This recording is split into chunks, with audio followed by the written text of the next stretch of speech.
5 वर्षात साहेबांनी ज्या काही मानगटामध्ये ग्रामपंचायती लागल्या, त्या ग्रामपंचायती शरद पवार साहेबांच्या बॅनरखाली साहेबांनी त्या राष्ट्रवादीच्या बॅनरखाली आपण लढल्या.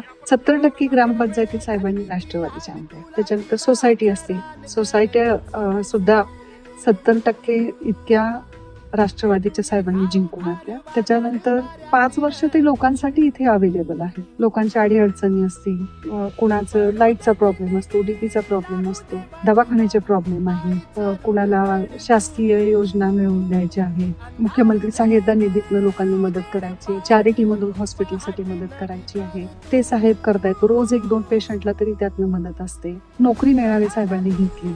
या 3-4 वर्षात जी नोकरी मेळावे घेतले त्यात 3300 मुलांना साहेबांनी नोकऱ्या लावलेल्या आहेत. मग लोकांच्या ऍडमिशन्स असतील, हे असे सगळे प्रॉब्लेम जे काही डे टू डे छोटे छोटे प्रॉब्लेम्स आहेत, पोलीस स्टेशनचे प्रॉब्लेम आहेत, तहसील ऑफिसचे, प्रांत ऑफिसचे, कलेक्टर